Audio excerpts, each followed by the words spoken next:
So hello everyone, welcome to M S N C R T studies. And आज हम करने वाले हैं क्लास ट्वेल्थ की आपकी हिंदी की बुक वितान भाग 2 का चैप्टर नंबर 2, जिसका नाम है जूझ और जिसके राइटर हैं आनंद यादव। तो आज की इस वीडियो के अंदर हम इसका करेंगे बेसिकली समरी पढ़ेंगे आज इस पूरे चैप्टर की। ठीक है, और इसी के अंदर आपको पूरी एक्सप्लेनेशन मिल जाएगी। साथ ही आनंद यादव का हम यहाँ पर लेखक परिचय भी करेंगे। तो चलो बिना देरी किए स्टार्ट करते हैं हमारे आज के इस चैप्टर को। जूझ आनंद यादव द्वारा ये लिखित है। लेखक परिचय की बात करें, मराठी साहित्य के सुप्रसिद्ध साहित्यकार आनंद यादव का जन्म सन 1935 ईस्वी में कोल्हापुर महाराष्ट्र के कागल नामक स्थान पर हुआ। तो इनका जन्म स्थान है कागल नामक स्थान, जो कि है कोल्हापुर महाराष्ट्र में, और इनका जन्म हुआ 1935 ईस्वी में। इनका पूरा नाम आनंद रतन यादव है। मराठी एवं संस्कृत में स्नातकोत्तर डॉक्टर यादव बहुत समय तक पुणे विश्वविद्यालय में मराठी विभाग में कार्यरत रहे। इन्होंने अब तक लगभग 25 पुस्तकें लिखी हैं। तो इनका संग्रह कितने हैं? 25 पुस्तकें इन्होंने अभी तक लिखी हैं। नटरंग नामक उपन्यास का प्रकाशन भारतीय ज्ञानपीठ द्वारा किया गया है।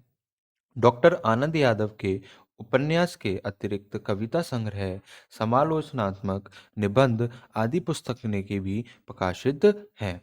इनका जूझ उपन्यास सन 1990 में साहित्य अकादमी पुरस्कार से सम्मानित है।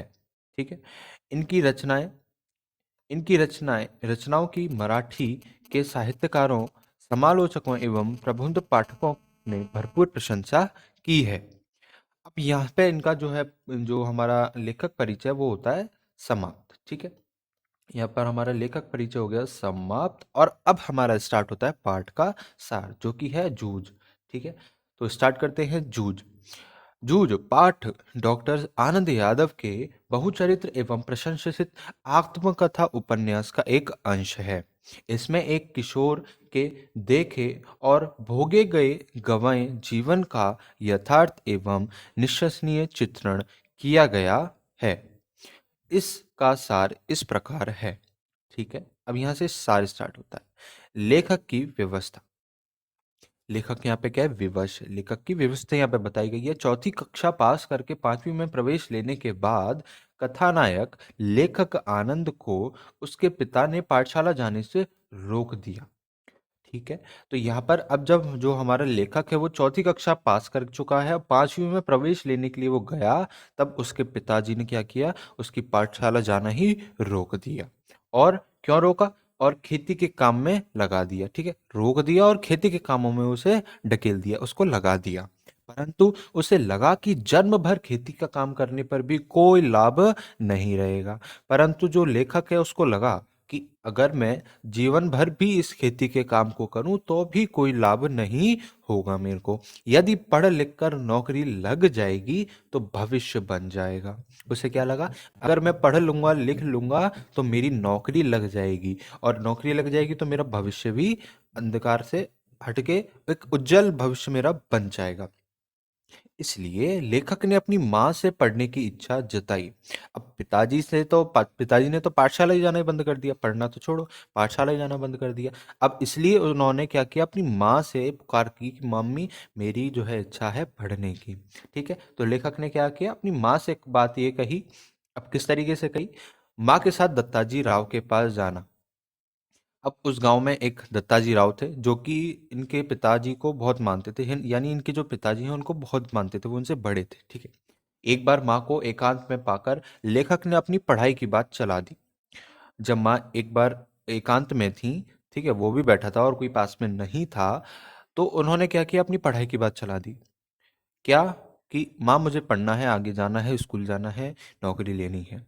फिर माँ को सुझाव दिया कि वह दत्ताजी राव सरकार से मुझे पढ़ने के संबंध में बात करें। अब उन्होंने कहा कि दत्ताजी राव से बात करने को तो फायदा है, क्योंकि पिताजी ने तो स्कूल जाने से मना कर दिया। उनके कहने से दादा मान जाएंगे। अब अगर आपने दत्ताजी राव से कह दिया कि मुझे पढ़ा दो, तो क्या है, जो उनके पिताजी हैं यानी दादा, वो मान जाएंगे कि हाँ, इसे स्कूल भेज दो। तब लेखक माँ के साथ दत्ताजी राव के पास गया। ठीक है, तब जो लेखक है अपनी माँ के साथ गया दत्ताजी राव के पास, किस लिए? कि वो अपनी पढ़ाई की वहां पे बात कह सके। वहां पर माँ ने कहा कि वह बेटे को आके पढ़ाना चाहती है। ठीक है, उसने यह भी बताया कि पति सारे दिन बाजार में रखमाबाई के पास गुजरा देता है। ठीक है, गुजार देता है, यानी वो उसने क्या बताया कि मैं अपने बेटे को पढ़ाना चाहती हूँ, और जो उसका पिता है उसने इसको एक तो स्कूल जाना बंद कर दिया है, और दूसरा पूरे दिन बाजार में इधर उधर घूमता रहता है, रखमाबाई के पास से रखमाबाई के पास उनका जो दिन है पूरा गुजार देता है। खेती के काम में भी हाथ नहीं लगा था, क्योंकि उसने तो अपने बेटे को ढकेल दिया खेती के काम में, तो वो खुद उस काम को नहीं करता। सारा काम कौन करता है? लड़का करता है इनको। उसके पति ने खुद काम से बचने के लिए लड़के को पाठशाला जाने से भी रोक दिया। दादा की शिकायत सुनकर दत्ताजी राव को गुस्सा आ गया। अब उसके पिताजी की शिकायत जब उसकी मां ने करी दत्ताजी राव से, तो उनको गुस्सा आ गया। उन्होंने कहा कि उसे मेरे पास भेज देना, मैं उसे आज ही ठीक कर देता हूं। उन्होंने क्या कहा कि अच्छा ठीक है, ऐसी कोई बात है तो आप ऐसा करना, अपने उसको पिताजी को मेरे पास भेज देना, मैं देख लूंगा। फिर तीसरा, दत्ताजी राव का निर्देश। ठीक है, अब यहाँ पे बात आ जाती है जब वो उसके पिताजी दत्ताजी राव के पास पहुंच जाते हैं। ठीक है, क्या होता है, किस तरीके से पहुंचते? दत्ताजी राव के कथानुसार कथानायक की माँ ने दादा को राव जी के पास यह कहकर भेज दिया कि वह उनके घर साग सब्जी देने गई थी, तो उन्होंने कहा कि अपने मालिक को मेरे पास भेजना। अब उन्होंने डायरेक्ट नहीं कहा कि आपसे वो पढ़ने की बात कहेंगे या किस तरीके से, उन्होंने कहा कि वो अपने उनके यहाँ पे साग भाजी देने गई थी, और उन्होंने तब कहा कि अपने मालिक को मेरे पास भेज देना।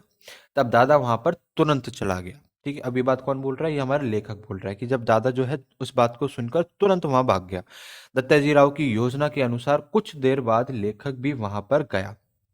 अब जब दत्ताजी राव ने कहा था कि अपने मालिक को मेरे पास भेज देना, तब उन्होंने एक बात और कही थी कि अपने बेटे को भी थोड़ी देर के बाद मेरे पास भेज देना। तब वह दत्ताजी राव ने उनकी पढ़ाई के बारे में पूछा।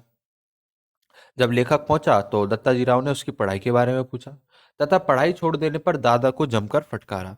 फिर लेखक ने कहा कि मेरी तो पढ़ाई छोड़वा दी गई है। तब जो है दत्ताजी राव ने उसके पिताजी को डांट दिया, फटकार दिया। इसके बाद उन्होंने बेटे को आगे पढ़ने का निर्देश दिया, जिसे दादा ने मान लिया। अब दत्ताजी राव ने क्या किया फिर? डायरेक्ट नहीं बोला कि आप इसे पढ़ा क्यों नहीं रहे, ये नहीं कर रहे, वो नहीं कर रहे। उन्होंने एक योजना बनाई कि इसको मैं अपने पास बुलाऊंगा, फिर बेटे को बुलाऊंगा, फिर बेटे से मैं पूछूंगा कि तुम्हारी पढ़ाई कैसी चल रही है ना? तब उसने क्या कहा कि मेरी पढ़ाई तो बंद है। ठीक है, फिर दादाजी ने क्या किया, उसने जो दत्ता राव थे उन्होंने क्या किया, उसे फटकारा और उसे क्या कहा कि फिर आगे स्कूल में तुम जाओ, ठीक है, आगे पढ़ा करो। और इस बात को जो है उसके पिताजी ने भी मान लिया। फिर पाठशाला भेजने की शर्त। अब जब वो लोग दोनों पापा बेटा घर आ गए, दादा की शर्त रखी कि वह पाठशाला सुबह 11 बजे जाएगा। उससे पहले तथा पाठशाला आने के बाद खेत का काम, पशु चराने आदि का काम भी करेगा।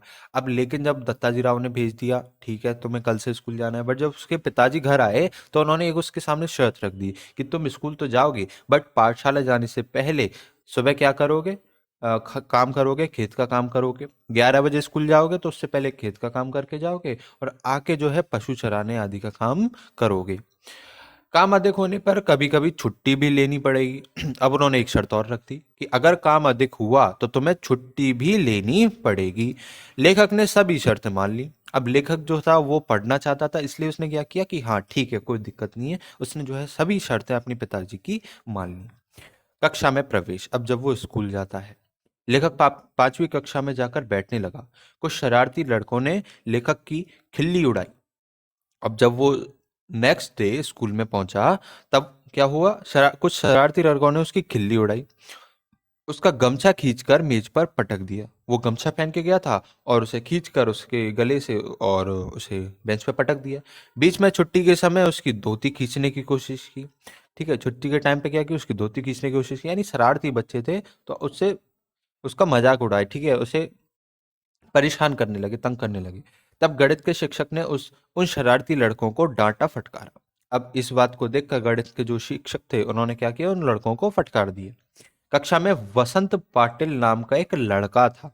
अब जिस क्लास में वो 5वीं कक्षा में जाकर बैठा था, अब उस क्लास में एक लड़का था जिसका नाम था वसंत पाटिल, जो लेखक से छोटा, शांत स्वभाव का, परंतु पढ़ने में होशियार था। अब वो जो पाटिल था, वो लेखक से पढ़ने में होशियार था, बहुत शांत था। लेखक ने उसके समान एकाग्रता रखकर पढ़ाई में मन लगाया। अब लेखक ने भी सोचा कि मैं अब इसके बराबर पढ़ने की पूरी पूरी कोशिश करूंगा। अब लेखक ने उसके समान एकाग्रता बढ़ाकर अपनी पढ़ाई में मन लगाया सिर्फ। इससे गणित समझ में आने लगी और सवालों के सही उत्तर देने से शिक्षक भी प्रसन्न होकर उसे आनंद नाम से पुकारने लगे। अब जब उसने अच्छे से पढ़ाई की, पूरे मन से तन से लगा के पढ़ाई की, अब उससे क्या हुआ, फिर उसके जो गणित में क्वेश्चन थे, गणित भी समझ में आने लगी, गणित में क्वेश्चन भी अच्छे होने लगे, और जो शिक्षक थे, उनके टीचर थे, वो भी क्या हो गए, उनसे प्रसन्न हो गए। और इस बात पे उन्होंने उसका नाम रख दिया आनंद। ठीक है, वो अब किस नाम से उसको बुलाने लगे, आनंद नाम से उसे पुकारने लगे। शिक्षक ने अपनेपन के व्यवहार से तथा बसंत पाटिल से मित्रता होने से लेखक का मन पढ़ाई में खूब लगने लगा। अब शिक्षक के अपनेपन, यानी शिक्षक ने उसे प्यार दिया, आनंद नाम भी दिया। अब उसे और साथ में बसंत पाटिल, जो कि उस क्लास का होनहार बच्चा था, उससे मित्रता होने पर लेखक का मन जो है पढ़ाई में खूब लगने लगा, उसे खूब अच्छी लगने लगी वो पढ़ाई। नेक्स्ट आगे बढ़ते हैं, मराठी के शिक्षक का प्रभाव।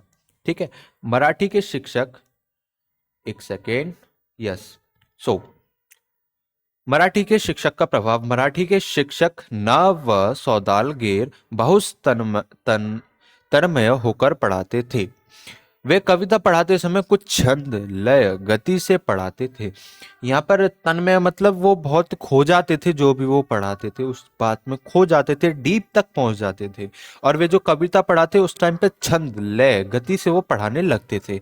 उनका स्वर स्वरीला था, उनका जो स्वर था क्या था, स्वरीला था। उन्हें मराठी और अंग्रेजी की अनेक कविताएं कठिनस्थ थी, यानी उनकी जो अंग्रेजी और मराठी की कविताएं उन्हें बहुत अच्छे से रटी हुई थी। ठीक है, कंठस्थ मतलब एकदम अच्छे से रटी हुई थी, भूलते नहीं थे वो। ठीक है, फटाफट बोल देते थे। वे छंदों की लय, गति, ताल अच्छी तरह समझते थे। छंदों को किस तरीके से गाना है, किस लय में गाना है, किस ताल में गाना है, वो बहुत अच्छे से जानते थे, और उसी तरीके से वो स्कूल में अपने बच्चों के सामने गाया करते थे। वे स्वयं भी कविता करते थे और कभी कभी कक्षा में अपनी कविताएं सुना भी देते थे।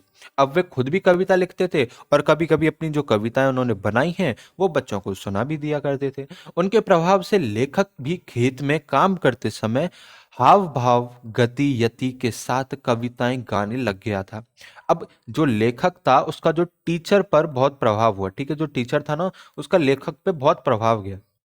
वो क्या करने लगा, लेखक की कॉपी करने लगा। जब वो खेत पे काम करता तो उसी की तरह हाव भाव, गति यति के साथ में कविता गाने लगा जोर जोर से। ठीक है, बहुत जोर जोर से, खेत पे तो कोई होता नहीं था, तो वो बहुत जोर जोर से वहां पे गाने लगा। और शिक्षक की तरह ही गाते समय अभिनय भी करता, यानी वो शिक्षक की डिटो कॉपी करना चाहता था, वो शिक्षक जैसा बनना चाह रहा था।